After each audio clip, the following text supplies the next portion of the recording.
Jeremías 11. Lo vamos a leer en un momento. De hecho, vamos a tratar de cubrir capítulo 11 y 12, ambos muy largos, pero comenzando con el versículo primero del capítulo 11. Los jefes del pueblo habitaron en Jerusalén, pero el resto del pueblo echó suertes a fin de traer uno de cada 10 para que habitara en Jerusalén, la ciudad santa, mientras los otros 9 se quedarían en las otras ciudades. Y bendijo el pueblo a todos los hombres que se ofrecieron para habitar en Jerusalén. Estos son los jefes de la provincia que habitaron en Jerusalén, en las ciudades de Judá, cada cual habitó en su propiedad, en sus ciudades, los israelitas, los sacerdotes, los levitas, los sirvientes del templo, los descendientes de los siervos de Salomón, y a partir de ahí entonces aparece una larga lista de nombres a los cuales vamos a aludir en su momento. Hasta el final del capítulo 11 se nos habla de una serie de personas, en ocasiones de familias o de grupos de individuos que vinieron a habitar dentro de la ciudad de Jerusalén, pero no hemos hablado mucho de ellos porque realmente no sabemos nada de ellos excepto su nombre. Y con eso entonces yo quisiera que viéramos cómo abre el capítulo 12 para entonces ver a partir de dónde vamos a estar leyendo. El capítulo 12 comienza de una forma similar. Estos son los sacerdotes y los levitas que subieron con Zorobabel, hijo de Salatiel, y con Jesúa, Seraías, Jeremías, Esdras, y a partir de ahí comienza otra larga serie de nombres o lista de nombres a los cuales vamos a aludir más adelante. El versículo 22, entonces, ahí yo quiero tomarlo hasta el final del capítulo 12. En cuanto a los levitas, jefes de casas paternas, fueron inscritos en los días de Eliasib, Joaida, Joanán y Jadúa. También los sacerdotes hasta el reinado de Darío el persa. Los hijos de Leví, jefes de casas paternas, fueron inscritos en el libro de las crónicas hasta los días de Joanán, hijo de Eliasib. Y los principales de los levitas eran Asabías, Serebías y Jesúa, hijo de Cadmiel, con sus hermanos frente a ellos, para alabar y dar gracias según lo prescrito por David, hombre de Dios, sección frente a sección. Matanías, Barbuquías y Obadías, Mesulam, Talmón y Acub eran porteros que mantenían guardia en los almacenes junto a las puertas. Estos sirvieron en los días de Joacim, hijo de Jesúa, hijo de Josadac, y en los días de Nehemías el gobernador y de Esdras el sacerdote y escriba. En la dedicación de la muralla de Jerusalén buscaron los levitas de todos sus lugares para traerlos a Jerusalén a fin de celebrar la dedicación con alegría, con himnos de acción de gracias y con cánticos acompañados de címbalos, arpas y liras. Y se reunieron los hijos de los cantores del distrito alrededor de Jerusalén, de las aldeas, de los netofatitas, de Bet Gilgal y de los campos de Jeba y Azmaved, pues los cantores habían edificado aldeas alrededor de Jerusalén. Y los sacerdotes y los levitas se purificaron, también purificaron al pueblo, las puertas y la muralla. Entonces hice subir a los jefes de Judá sobre la muralla y formé 2 grandes coros. El primero marchaba hacia la derecha, por encima de la muralla, hacia la puerta de Muladar, y tras ellos iba Osaías y la mitad de los jefes de Judá, con Azarías, Esdras, Mesulam, Judá, Benjamín, Semaías, Jeremías, así como algunos de los hijos de los sacerdotes, con trompetas. Y Zacarías, hijo de Jonatán, hijo de Semaías, hijo de Matanías, hijo de Micaías, hijo de Zacur, hijo de Asaf, y sus parientes, Semaías, Azarel, Melalai, Hilalai, Maai, Natanel, Judá y Ananí, con los instrumentos musicales de David, hombres de Dios. Y el escriba Esdras iba delante de ellos. Y a la puerta de la fuente subieron directamente las gradas de la ciudad de David por la escalera de la muralla, por encima de la casa de David hasta la puerta de las aguas al oriente. El segundo coro marchaba hacia la izquierda, y yo iba tras ellos con la mitad del pueblo, por encima de la muralla, pasando por la torre de hornos hasta la muralla ancha. Y por la puerta de Efraín, junto a la puerta vieja, junto a la puerta de pescado, y la torre de Ananel y la torre de los 100, hasta la puerta de las ovejas, y se detuvieron en la puerta de la guardia. Luego los 2 coros tomaron su lugar en la casa de Dios, también yo y la mitad de los oficiales conmigo, y los sacerdotes Eliasín, Masaías, Miniamín, Micaías, Elionai, Zacarías y Ananías con trompetas, y Maasías, Semaías, Eleazar, Uzi, Joanán, Malquías, Elán y Efer. Los cantores cantaban con su director Israías. Y ofrecieron aquel día grandes sacrificios y se regocijaron porque Dios le había dado gran alegría. También las mujeres y los niños se regocijaban. El regocijo de Jerusalén se oía desde lejos. Aquel día fueron designados hombres a cargo de las cámaras destinadas a almacenes, de las contribuciones, de las primicias y de los diezmos, para que recogieran en ella, de los campos de la ciudad, de las porciones dispuestas por la ley, por los sacerdotes y levitas. Pues Judá se regocijaba por los sacerdotes y levitas que servían. Ellos ministraban en la adoración de su Dios y en el ministerio de la purificación, junto con los cantores y los porteros, conforme al mandato de David y de su hijo Salomón. Porque en los días de David y Asaf, en tiempos antiguos, había directores de los cantores, cánticos de alabanzas e himnos de acción de gracias a Dios. Y todo aquel en días de y todo Israel en días de Zorobel y en días de Nehemías, daba las porciones y correspondientes a los cantores y a los porteros como se demandaba para cada día, y consagraban parte para los levitas, y los levitas consagraban parte para los hijos de Aarón. Una larga lista de personas, de familias y luego de actividades que ellos realizaron a raíz de la dedicación de las murallas. La sección del capítulo 11, del 3 al 24, nos provee la lista de familias laicas que no iban a servir en el templo y que vinieron a residir en Jerusalén. Y luego nos da otra lista de familias que sí fueron asignadas al servicio del templo, dentro de las cuales estaban allí entonces los sacerdotes, los levitas, los porteros y los sirvientes del templo. La sección de ese capítulo 11, del 25 al 36, menciona a las familias que habitaron en las ciudades de las tribus de Judá y de Benjamín, que fueron las dos tribus que se quedaron fieles al trono de David en el sur y formaron el reino del sur. El capítulo 12, entonces, podemos dividirlo en tres grandes secciones o cuatro. La primera, del 1 al 9, menciona a los sacerdotes y los levitas que habían regresado con Zorobabel en el primer retorno hace 90 o 100 años atrás. Los versículos 10 y 11 habla de los sumos sacerdotes de ese momento. Los versículos 12 al 26 nos da la lista de los sacerdotes y levitas que vinieron después de Zorobabel. Y finalmente, entonces, la última sección, del versículo 26 al 47, nos habla de la dedicación de las murallas y del el sustento económico, financiero del templo por parte del pueblo. Y en la medida en que usted lee toda esa larga porción que estuvimos leyendo, hay cuatro cosas sobre las cuales yo quisiera llamar la atención y sobre las cuales nos vamos a enfocar hoy en día. Usted la podrá recordar quizás hasta cierto punto porque cada palabra clave comienza con una S. En primer lugar, yo quiero que veamos el sacrificio del pueblo que vive para su Dios. En segundo lugar, el servicio del pueblo creado por Dios. En tercer lugar, la satisfacción del mismo pueblo que agrada a Dios. Y finalmente, el subsidio del pueblo para el templo de su Dios. El sacrificio, el servicio, la satisfacción y el subsidio. Vamos a orar un momentito. Padre, gracias te damos por la oportunidad de poder entrar a un texto tan largo como este y en un principio y de manera superficial tan árido quizás, y sin embargo, si tú lo plasmaste, si tú le pusiste tinta a estas palabras y a estos nombres, en tu mente y en tu corazón debieron haber tenido la importancia necesaria para que hoy nosotros nos detengamos y tratemos de obtener enseñanzas del mismo texto inspirado por tu Espíritu cientos y cientos de años atrás.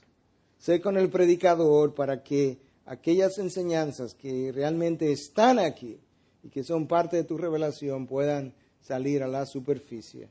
No lo dejes desviar ni para la derecha ni para la izquierda y no le permita deshonrarte en la predicación de tu palabra santa. Y te lo pedimos en el nombre precioso, inmaculado, poderoso, redentor de nuestro Señor Jesucristo. Y todo su pueblo dice, amén, amén.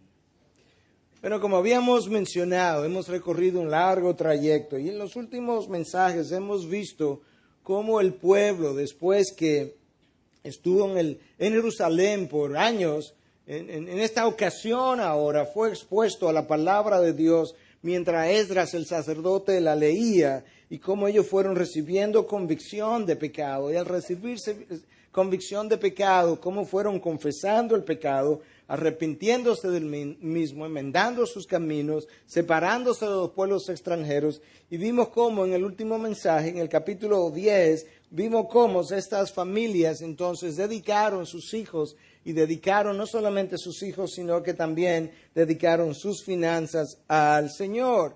Y entonces ahora que las murallas están terminadas, ahora que la población se ha dedicado al Señor, que se ha consagrado, se ha arrepentido, ahora todavía quedaban algunas tareas por hacer. Y uno de los problemas que Nehemías, como buen gobernador y tremendo organizador y constructor de la ciudad, uno de esos problemas que él confrontó cuando él terminó es percatarse de que la ciudad estaba protegida ahora, pero estaba despoblada.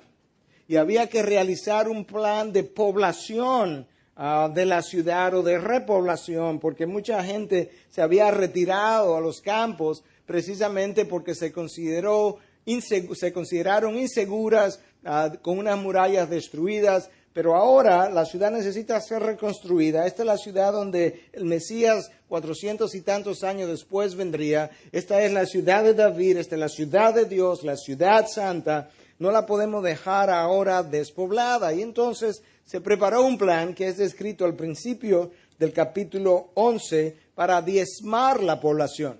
Y esto es lo que el texto dice al principio del 11. Los jefes del pueblo habitaron en Jerusalén, pero el resto del pueblo echó suertes a fin de traer 1 de cada 10 para que habitara en la ciudad. De manera que hubo un grupo de la población que estuvo dispuesto a echar suertes de tal forma que 1 de cada 10, de acuerdo a esta suerte, que no sabemos exactamente cómo lo hacían, pero 1 de cada 10 se iba a ir a Jerusalén. El pueblo entendía que Dios en su soberanía les había guiado a través de este proceso de echar suertes que leemos por última vez en el libro de los Hechos, capítulo 1, y jamás volvemos a hablar o oír una cosa semejante. El Espíritu de Dios mora en nosotros, su palabra está completa ahora para su guianza, pero en ese momento era una manera de hacer las cosas, y ahora una décima parte de la población que vivía fuera de la ciudad va a venir a habitar dentro de la ciudad. Pero hubo otro grupo que voluntariamente se ofreció para eso, porque así lo entendemos. El versículo 2 dice: y bendijo el pueblo a todos los hombres que se ofrecieron para habitar en Jerusalén. En esos dos primeros versículos está la primera enseñanza del día de hoy, es que el vivir para Dios requiere sacrificio. Aquí hay un grupo de gente que tiene años viviendo fuera. Aquí hay un grupo de personas eminentemente agrícolas que está acostumbrada a cultivar la tierra y de vivir de ese cultivo. Y sin embargo, esa gente ahora está dispuesta a abandonar su área de residencia, abandonar de hecho incluso lo que ellos le producía, su manutención, su producción, para irse a la ciudad a realizar un plan, a realizar un propósito que entendían pertenecía a los propósitos de Dios. Y yo mencionaba más temprano entonces que la idea que a veces escuchamos, que yo quisiera tener ciudadanía americana, porque si yo me tengo que ir un día, si la cosa se aprieta, yo me puedo ir, que yo quisiera irme fuera de la ciudad o fuera del país a vivir en un área más tranquila, o que yo quisiera irme y luego producir dinero y regresar con cierta seguridad económica, que todo eso es tan pagano como cualquier otra idea. La única razón para vivir en un lugar y no en el otro es que Dios me haya llamado a vivir en ese lugar.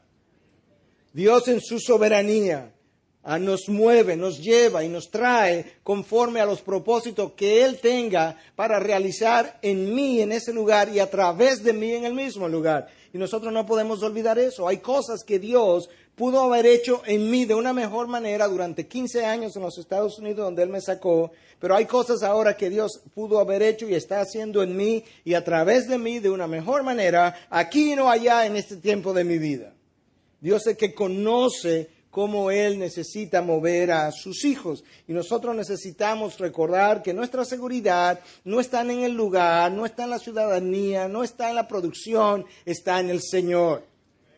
Le recordaba a uno de nuestros jóvenes cómo cuando Nabucodonosor venía a invadir la ciudad, el pueblo se quería ir a Egipto para protección Y Jeremías le dijo, no se vayan, dice el Señor. El pueblo se fue y Dios garantizó que todo el que se había ido a Egipto, ninguno de ellos permanecería con vida por haber desobedecido su voz. Jeremías se queda en Jerusalén en medio de la invasión y Jeremías y otros sobrevivieron. Nuestra garantía está en Dios, no en las circunstancias y no en las cosas alrededor nuestro. El libro de los Hechos nos recuerda que Dios, cuando pensó en el hombre, en el mundo, determinó los límites de su habitación y ahí Dios nos ha puesto y ahí debiéramos nosotros vivir. El libro de los Hechos dice en 17:26 que de uno solo hizo todas las naciones del mundo para que habitaran sobre la faz de la tierra, habiendo determinado sus tiempos señalados y los límites de su habitación. Dios determina nuestros lugares de habitación. Cuando el rey David cumplió su propósito en su generación, en su nación, David durmió, no hasta entonces. Tenemos que recordar eso. Ahora, si yo insisto en hacer mi voluntad, Dios pudiera en su voluntad permisiva permitirme hacer o ir donde yo quiera para luego mostrarme por qué yo no debía haber ido allá en el primer lugar. Decimos que estamos dispuestos a servirle a Dios, pero luego queremos trabajar donde queramos, vivir donde queramos y hacer lo que queramos. Y Dios dice, bueno, eso no suena, no luce como verdaderamente una voluntad rendida a mi voluntad. Los misioneros se van y habitan en otros lugares, dejan sus familias, dejan sus amigos, crían a sus hijos en lugares inhóspitos a veces, en lugares extraños, desprovistos de múltiples facilidades que tenían en su país de origen. ¿Por qué? Porque Dios los llamó. Y yo casi puedo oír a alguno decir, sí, pero eso es porque ellos son misioneros. No, ellos no se fueron porque son misioneros, ellos se fueron porque son obedientes. Esa es la diferencia. Cuando el apóstol Pablo testificaba delante del rey Agripa de cómo él había surgido en el judaísmo y ahora estaba viajando por las naciones y dando testimonio de su fe en Cristo y ahora le había tocado testificar delante de reyes. Una de las cosas que él le dice a Agripa fue en Hechos 26 que él no fue desobediente a la visión. Dios le hizo un llamado a través de una visión y ahora le estaba cumpliendo su llamado. Y de esa misma manera, esta gente que tenía años en condiciones agrícolas, viviendo más tranquilamente fuera de la ciudad, ahora resulta que hubo un grupo de ellos que estuvo dispuesto a regresar o a venir por primera vez, a habitar en un lugar donde antes no habían habitado, precisamente para cumplir los propósitos de Dios. Enseñanza número 1, el vivir para Dios requiere sacrificio.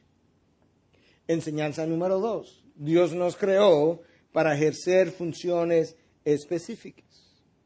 Nosotros, en lugares específicos, nosotros leemos en este capítulo acerca de gente que iba a trabajar fuera del campo, todavía aún en este momento, cuya producción agrícola iba a ser importante para aquellos que iban a venir a vivir dentro de la ciudad. Ellos tenían su propósito, su función, estos tendrían su propósito, su función. Nosotros leemos acerca de un gobernador extraordinario en la organización de la ciudad. Leemos acerca de un sacerdote, Esdras, experto en la ley, que sirvió para reconstruir la vida espiritual de la nación. Leemos acerca de levitas, leemos acerca de cantores, porteros, servidores en el templo, todos y otros identificados como guerreros valientes, cada cual haciendo su trabajo, desempeñando su función con ciertos dones, talentos, oportunidades y lugares de residencia donde Dios le había puesto para que llevaran a cabo el propósito de Dios en su generación. Cuando nosotros hacemos eso y lo hacemos bien, a la manera de Dios, en el tiempo de Dios, es eso lo que me produce a mi sentido de satisfacción. Llamado, dones, talentos, tareas, todo eso está entrelazado porque Dios me ha preparado, me ha llamado precisamente para ejercer funciones específicas. Ahora, habiendo dicho todo eso, habiendo hablado de los dones y talentos y llamado para cumplir con ciertas tareas, tenemos que recordar algo que yo conversaba con una pareja de misioneros norteamericanos esta semana mientras desayunaba con ellos y que luego discutía con mi esposa. No sé qué ella mencionó, la esposa de esta pareja, y yo le mencioné, le dice, bueno, en realidad, people are the purpose. La gente, el pueblo, es el propósito. Y ella, sin pestañear, me dice, esa es la diferencia entre americanos y dominicanos. Y yo creo que va más allá aún de las culturas, pero no hay duda de que esas dos culturas y otras también, pero estas dos que ellos estaban comparando, se manejan y viven de manera muy diferente. Nosotros somos muy orientados al evento. Aquella otra cultura es muy orientado a la tarea. Tú invitas a alguien a tu cumpleaños de nuestra cultura y puede ser que él llegue muy tarde, en la última media hora, en la última hora, y tú le das las gracias porque por lo menos hice el esfuerzo en venir. Gracias por venir. Tú vas a aquella otra cultura y se esperaba que tú llegaras a tiempo y llegas en la última hora y resulta que a veces se ve como un irrespeto porque no le prestaste atención suficiente ni respetaste la hora a la que se te llamó. Uno está orientado a la tarea, otro está orientado a las personas. Ahora, nosotros necesitamos un balance. Porque tú no puedes llevar a cabo el propósito, la gente es el propósito, pero no puedes llevar a cabo el propósito sin las tareas, pero no puedes llevar a cabo las tareas a expensa de la gente. Y conversando con mi esposa, entonces ella me recordaba que esto va más allá de las culturas. Mucho tiene que ver con nuestros temperamentos, los coléricos, los melancólicos, con frecuencia son muy orientados a las tareas. Nosotros los otros, que son sanguíneos y flemáticos, están más orientados a las personas. Los sanguíneos que saben vivir la vida tienen más esa orientación. Pero nosotros necesitamos balancearnos y Dios nos coloca en un lugar precisamente para que no quedemos desbalanceados como iglesia o como grupo de personas. Y yo menciono todo esto porque tú puedes ver aquí que aunque hay muchas tareas que están siendo realizadas por un gran organizador que es Nehemías, tú puedes ver aquí también que tú tienes un Esdras que también tiene que haber hecho múltiples tareas, pero por otro lado, el propósito personal de Dios en la vida no solamente del pueblo, de las personas, de los nombres individuales, de los individuos, es algo que está ahí altamente registrado. En el capítulo 10, por ejemplo, solamente en ese solo capítulo tú tienes 84 nombres de personas mencionados de forma individual. Porque Dios quiere que entendamos que su relación con la nación de Israel no es simplemente con la nación, es más bien una relación personal y que Él le da importancia a los individuos y a esa relación personal de ellos con Él. De hecho, nosotros leemos en la palabra de Dios que cuando entremos en su presencia, cada uno de nosotros se nos dará un nombre en particular, específico, de tal forma que Dios nos va a reconocer por Él como de una manera de Él decirme, yo voy a relacionarme contigo y a evaluar tu vida así de forma personal también. Cuando Cristo vino y los fariseos se le acercaron y le pidieron que definiera la vida, que resumiera en esencia nuestra vida de obediencia a Dios. Y es por eso que vienen donde Él y le dice, Maestro, ¿cuál es el más grande mandamiento de la ley? Mateo 22, 36 en adelante. Y Él le dijo, amarás al Señor tu Dios con todo tu corazón y con toda tu alma y con toda tu mente. Este es el grande y el primer mandamiento. Y el segundo es semejante a este. Amarás a tu prójimo como a ti mismo. De esos dos mandamientos dependen toda la ley y los profetas. Cristo resumió toda la vida, toda mi vida de obediencia, toda mi obligación en términos de dos relaciones. Mi relación vertical con Él y mi relación horizontal con el hermano. De eso se trata. Ese es el propósito de todo lo que nosotros hacemos. La administración de aquellos a quien Dios ha llamado. Recuerden cómo Cristo en un momento dado se está retirando con sus apóstoles a descansar al final de la tarde, después de todo un día de administración. Las multitudes se acercaron. Los discípulos que ya estaban orientados hacia esa tarea querían darle de alta y decirle váyanse a su casa. Ya es muy tarde. Y el maestro, camino a su descanso, se detiene y les dice a los discípulos, no, mándalo a sentar, que le vamos a dar de comer. ¿Por qué? Porque el maestro tenía en mente siempre, la gente es el propósito. Y de esa forma entonces tú puedes ver aquí cómo de esta manera Dios ha inspirado a estos nombres, que queden ahí plasmados, que sepamos que de manera personal Él le dio importancia a estas vidas, que Él no ha olvidado su nombre. Y tú te das cuenta incluso de qué forma, cuando Dios comienza a hacer regresar al pueblo, Dios en los regresos, en los 3 regresos que hemos hablado, Él nos deja ver claramente cuál es el orden de prioridad que Él entiende. Zorobabel viene con el primer regreso y lo primero que él construye es el altar y el templo, Dios primero. Años después, Esdras viene con un segundo retorno y Esdras se dedica ahora a reconstruir la vida espiritual de la nación, la gente segundo. Y Nehemías viene años después y se dedica y se enfoca a la reconstrucción de las murallas y las cosas y tareas después.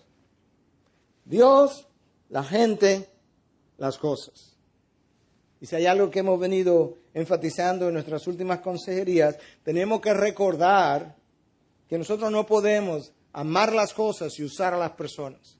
Que Dios nos ha llamado a amar a las personas y a usar las cosas. Y este pueblo ahora, después que se ha dedicado, el pueblo que se ha consagrado, está listo para dedicar las murallas. Pero no antes, porque ¿de qué valía dedicar las murallas si la gente no se había dedicado?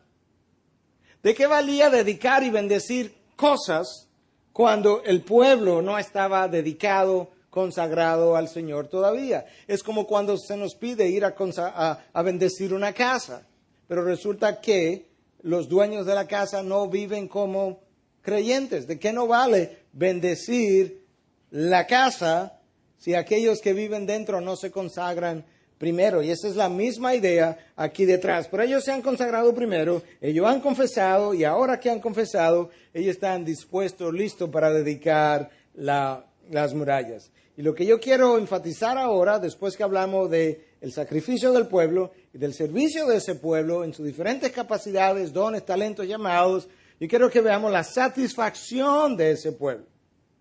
Después de haber reconstruido las murallas, expresado en gozo delante de su Dios y en celebración. Yo no sé cuántos de ustedes, al leer un texto tan largo, pudieron percatarse del énfasis extraordinario que este texto hace acerca de esa celebración y de esa adoración y alabanza a nuestro Dios. Pero en la última porción del capítulo 12, cuando habla de las canciones que estuvieron cantando, los signos y demás para esta celebración, la acción de cantar es mencionada no menos de 8 veces. Cuando se habla de acción de gracia, no menos de 6 veces. Cuando se habla de regocijo, no menos de 7 veces. Cuando se habla de instrumentos musicales, no menos de 3 veces. De tal manera que ahora que estamos listos para dedicar la muralla, hay un sentido de algarabía, de gozo, que quizás el pueblo por mucho tiempo no había podido experimentar. Ahora que terminamos de trabajar, ahora vamos a dedicar las murallas. Y nosotros habíamos leído acerca de centinelas, habíamos leído acerca de guardias, de trabajadores en las murallas, pero ahora Nehemías está instruyendo a los adoradores que se suban a las murallas a cantar, a adorar, a marchar, de tal forma que aquello que fue construido ahora pueda ser dedicado a nuestro Dios. Y tú lees eso en el versículo 27 a partir del capítulo 12. En la dedicación de la muralla de Jerusalén, buscaron a los levitas de todos sus lugares para traerlos a Jerusalén, a fin de celebrar la dedicación con alegría, con himnos de acción de gracias y con cánticos, acompañados de símbolos, arpas y liras. Y se reunieron los hijos de los cantores del distrito alrededor de Jerusalén, de las aldeas de los netofatitas, de Belgilgal y de los campos de Jeba y Azmavet, pues los cantores se habían edificado aldeas alrededor de Jerusalén. Y los sacerdotes y los levitas se purificaron. También purificaron al pueblo, las puertas y la muralla. Entonces hice subir a los jefes de Judá sobre la muralla y formé 2 grandes coros. El primero marchaba hacia la derecha por encima de la muralla, hacia la puerta de Muladar. Y el segundo coro, de acuerdo al versículo 38, hacia la izquierda. Y yo iba tras ellos con la mitad del pueblo por encima de la muralla, pasando por la torre de los hornos hasta la muralla ancha. Esdras con el primer coro, con el grupo que iba hacia la derecha, Nehemías con el segundo coro, con el grupo que iba hacia la izquierda, le dieron la vuelta y se juntaron en el templo. Todos se sentaron, ocuparon sus lugares y ofrecieron aquel día grandes sacrificios y se regocijaron porque Dios, escúchame ahora, se regocijaron porque Dios le había dado gran alegría. El texto no dice que se regocijaron porque habían terminado las murallas. No dice que se regocijaron porque ellos habían experimentado ahora seguridad dentro de las murallas reconstruidas. Se regocijaron porque Dios le había dado gran alegría. Ahí hay un reconocimiento de que Dios es quien nos da el gozo, que nosotros no podemos manufacturar ese sentimiento. Yo no puedo levantarme mañana y decir, a partir de hoy, yo prometo ser una persona de gozo.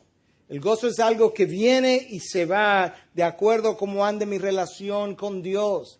Aquellos que viven en íntima comunión con Dios, obviamente experimentan gozo de propósito y de vida. En la medida en que esas personas se separan de Dios, en esa misma medida el gozo se va muriendo.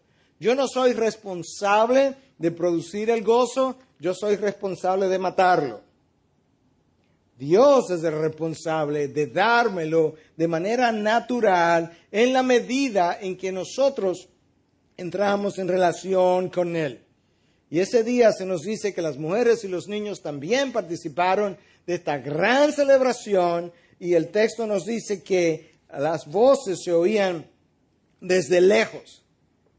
Yo no sé exactamente qué tan lejos, pero yo me imagino que en la medida en que la gente venía acercándose a la ciudad, la gente al llegar decía, wow, increíble, desde que yo venía por X área, ya yo comenzaba a escuchar el cántico, la celebración, los címbalos, los tambores. Cuando venía por Cutupuya yo venía escuchando lo que estaba ocurriendo. Y otro venía de otra área y decía lo mismo. Y tú encuentras al pueblo en medio de esta algarabía. Pero es bueno recordar que el pueblo está experimentando este gozo otra vez. ¿Cuándo? Después que el pueblo ha leído la palabra, ha sido confrontado, ha confesado, se ha arrepentido, ha enmendado sus caminos, se ha separado de los pueblos extranjeros, ha comenzado a ofrendar que le había estado robando a Dios de acuerdo al profeta Malaquías. Y luego entonces Dios le devuelve su experiencia de gozo. El gozo es más fácil experimentarlo que definirlo. Créase o no. Definirlo correctamente o por lo menos apropiadamente. Es un estado de alegría, de satisfacción, de bienestar, de contentamiento, que resulta como algo secundario a la condición, a la situación en la que yo me encuentro. Pero que en el caso del cristiano, en el caso del ser humano, esa satisfacción y sentido de bienestar depende directamente de mi relación con Dios. Antes de este tiempo de la cautividad, en diferentes momentos el pueblo había podido disfrutar del gozo, del regocijo, de la alegría del Señor, pero llegó un momento donde Dios le anunció por medio del profeta que se acabaría la voz del gozo, la voz del novio, la voz de la novia. Aquí no va a haber más celebración porque yo he decidido juzgar la nación. Y la nación se va al exilio. Y en el exilio pierde el gozo. Pero lo que le roba el gozo a la nación en el exilio es lo mismo que nos roba a nosotros nuestro gozo. La nación, el orgullo de la nación, le llevó a la rebelión de la nación. Su rebelión le llevó a apartarse del Señor. Y cuando tú te apartas de Dios, tú terminas entonces adorando dioses paganos y al mismo tiempo tú terminas perdiendo el gozo, la alegría, el bienestar, la satisfacción emocional y espiritual que antes había disfrutado. Pero la razón por la que se te ha ido es el pecado que mora en ti, porque nuestro Dios es un God-given joy. Dios nos da, es un Dios dador de gozo por su naturaleza. Es su naturaleza el darnos gozo en la medida en que nosotros guardamos una relación con Él. Y es entonces la naturaleza de nuestra relación, una, que cuando nosotros nos separamos de Él, ese gozo que ha venido a mí de manera natural, de esa misma manera se me va también de forma natural. Yo no puedo producirlo.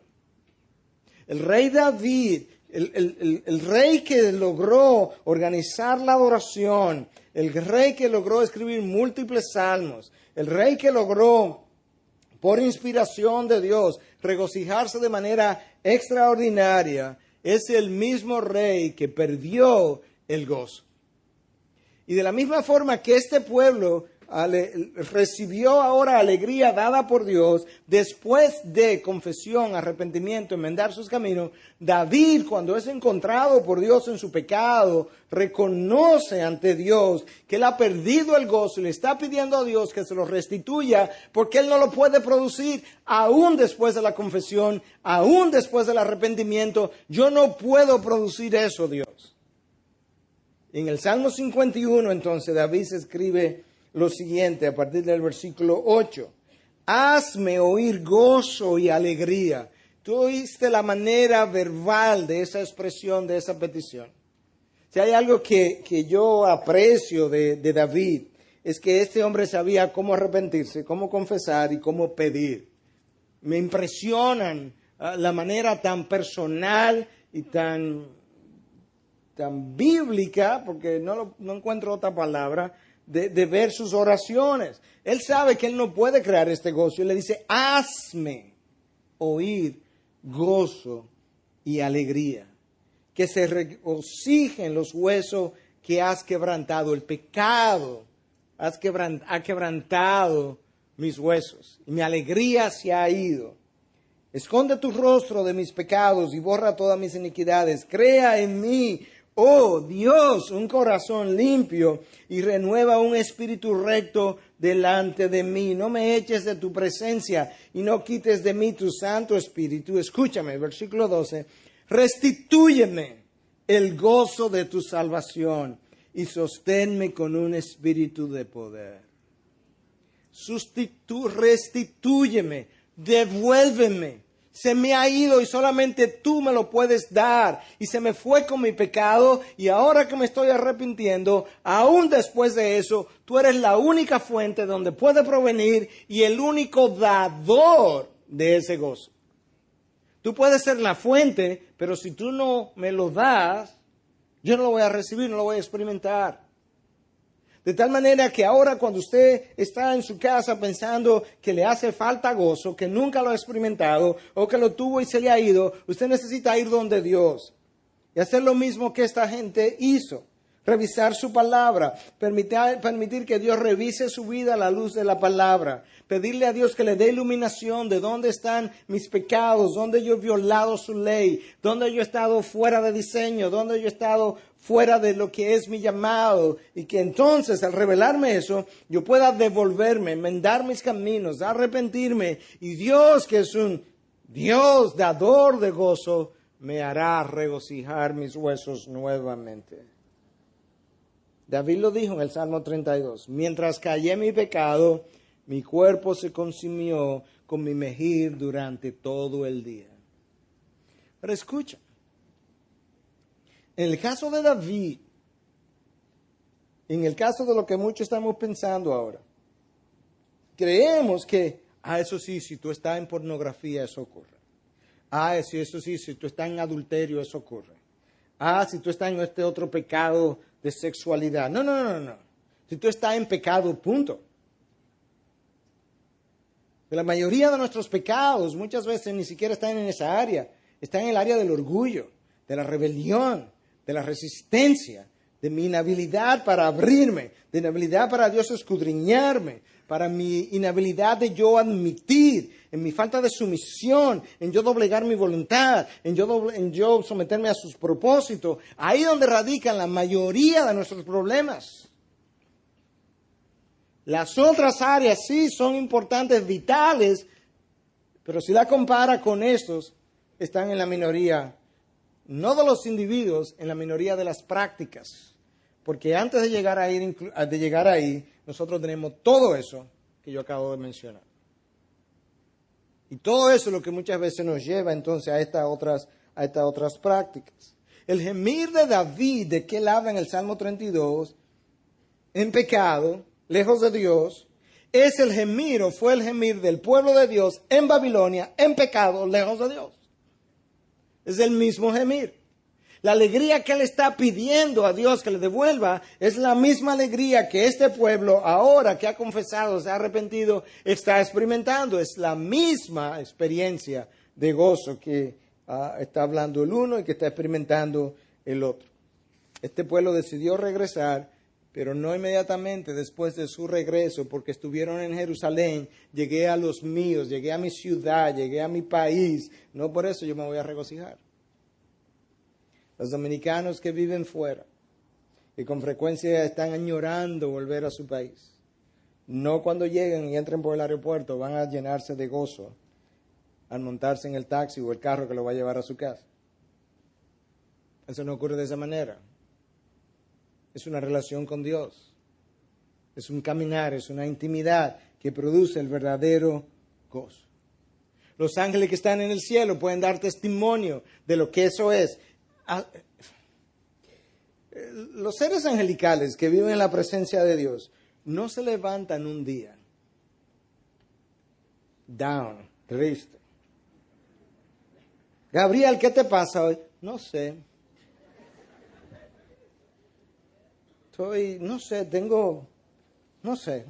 Tengo ánimo. No, ellos no viven de esa manera.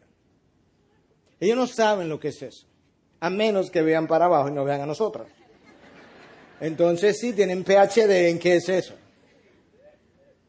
Pero es la presencia de pecado en nuestras vidas que produce esos estados de ánimos, donde el gozo se nos va. Los que viven en la presencia de Dios, esos serafines, los querubines y todo el que se ha muerto creyendo en Cristo y que hoy está en su presencia, viven en un gozo eterno, constante, sin parar y sin alterar. De este lado de la gloria, ok, no es la misma experiencia, estamos de acuerdo. Este cuerpo de muerte me produce muchas de esas sensaciones, pero mientras más cerca camino de Dios, más constante es mi experiencia de gozo. No son las circunstancias, no es el país, no es el lugar de residencia, y no es la ciudadanía tampoco. Es Dios. Ahora, yo decía al principio que cuando tú lees estos textos y te encuentras con tantos nombres, te das cuenta de que Dios le da importancia a esa relación personal con los individuos. Te das cuenta también, al ver esto, de que unos eran cantores, otros porteros, otros sirvientes, otros sacerdotes, otros levitas, otro gobernador, que cuando tú ves todo eso, te das cuenta que cada uno de nosotros ha sido llamado para un propósito, con una función y equipado con dones y talentos para ese llamado. Y yo menciono eso porque en la última sección del capítulo 12, el nombre de David aparece no menos de 5 veces.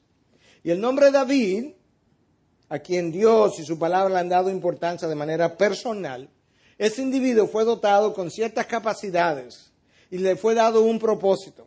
Y él lo llevó a cabo. Y resulta que las 5 veces que su nombre es mencionado es relacionado a una experiencia de adoración. Y yo quiero leértelo para luego hacer el comentario. Versículo 24 habla de que los principales y los levitas vinieron a alabar y a dar gracias conforme a lo que David había prescrito. Lo que David había prescrito, la norma, la forma de hacer la adoración davídica de que se habla, esto es lo que ellos están haciendo hoy en día, 500 años después.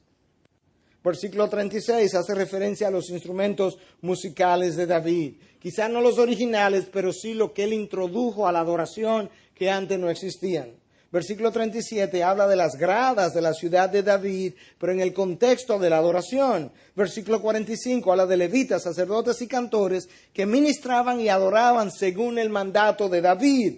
Versículo 46 nos habla de que en los días de David y de Asaf, en tiempos antiguos, había directores de los cantores, cánticos de alabanza e himnos de acción de gracias a Dios. Todo en el contexto de la adoración. Es increíble que cuando Dios te llama a realizar un propósito, te da dones, te da talento, y tú entras a llenar ese llamado y lo haces bien. Es increíble el impacto que esa persona puede dejar después de su muerte, que 500 años después ellos estaban adorando conforme al patrón, al diseño, al modelo de adoración de David, que tenía 5 siglos muerto. ¿Por qué? Porque cuando Dios te llama, te dota, te equipa, tú llevas a cabo tu llamado, eso que tú haces muchas veces deja un impacto muy significativo. Pastor, y de aquellos que están mencionados ahí con grupos, cuando habla de porteros, de sirvientes, de cantores, que no tienen nombres, y que hoy sabemos menos de ellos, ¿cuál fue su importancia? No te preocupes, que lo que tú y yo no vemos, Dios lo ve. Y Dios nos garantiza que tu labor no es en vano.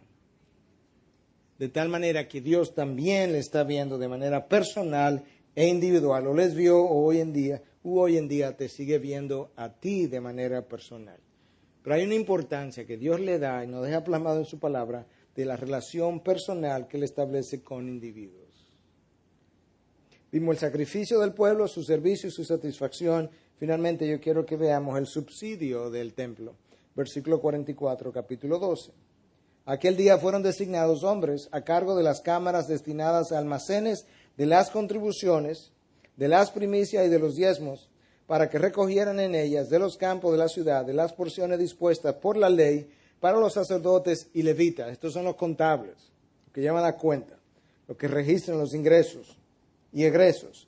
Pues Judá se regocijaba por los sacerdotes y levitas que servían. Ahora tú tienes otro grupo de personas cuyo don, talento, función, llamado es recibir los dones, los diezmos, las primicias, no los dones, perdón, los diezmos, las primicias, las ofrendas, contarlas, registrarlas y administrarlas de tal manera que los sacerdotes y los levitas pudieran recibir su porción. Y Dios le dice incluso el por qué ellos deben contribuir a la manutención, al sostenimiento de los sacerdotes y los levitas. Escucha la última frase, pues Judá se regocijaba por los sacerdotes y levitas que servían. En otras palabras, Dios le está diciendo al pueblo, ustedes se están regocijando, pero la manera como yo lo estoy ayudando a ser regocijados ha venido a través de sus sacerdotes y de sus levitas, y ustedes tienen una responsabilidad con ellos. Ellos tienen una responsabilidad con ustedes desde el punto de vista espiritual, ustedes tienen una responsabilidad con ellos desde el punto de vista de su sostenimiento,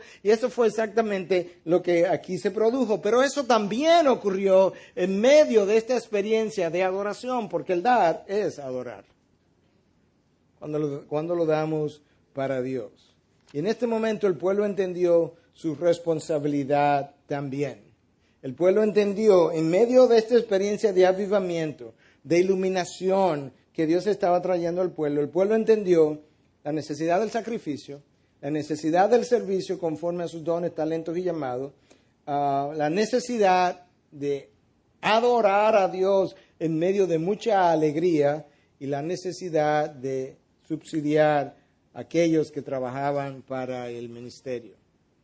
Ojalá que nosotros podamos ser una iglesia que cumpla sus responsabilidades y como este texto habla incluso, no solamente en términos de nuestras responsabilidades cuando habla del diezmo, las ofrendas, más que eso, la palabra primicias, yo quisiera enfatizar eso por encima de cualquier otra cosa. Porque las primicias en el contexto histórico implicaba posiblemente la mejor producción agrícola o de la cosecha que ellos tuvieran. Pero en términos nuestros, nuestras primicias es lo mejor, como hablábamos el domingo pasado, lo mejor y lo primero para Dios. Lo mejor de nuestro tiempo, lo mejor de nuestros dones. Que yo no espere, sí, yo voy a trabajar para Dios, yo voy a hacer algo para el ministerio, pero yo voy a esperar a retirarme cuando yo tenga 65 o 70 años, yo voy a hacer eso. No, eso no son las primicias, son las ulticias. Las últimas cosas. Sí, esta noche yo leo su palabra, eso es ulticia también, de último. Los hijos, ¿Cuántos padres se han puesto amedrentados, airados, es la palabra que andaba buscando? Molestos porque los hijos se le van a ir al campo misionero. Tus hijos son las primicias cuando tú se los das al Señor. Los padres, a veces cristianos incluso, no se sienten tan alegres cuando un hijo le dice que quiere ser pastor como cuando el otro le dice que quiere ser ingeniero o médico o abogado o arquitecto. ¿Sí o no? ¿Es así? Pastor, ¿y de qué tú vas a vivir? En otras palabras, dinero es nuestro Dios, hijo. Pastor, ¿tú le vas a servir a ese otro Dios en vez de a este otro dinero? Nuestros hijos son nuestras primicias también. Nuestros mejores esfuerzos son nuestras primicias. En nuestras compañías de dueños cristianos. Quizá usted quiere, borra el quizás, debiera tener un tiempo primicio en la mañana temprano donde usted voluntariamente ora con algún grupo de sus trabajadores, los que quieran, porque usted no tiene que ser un dictador en su compañía. Las primicias de todo, de lo que yo tengo, de lo que yo administro, de lo que yo hago, de lo que yo soy. Y eso es lo que honra a nuestro Dios.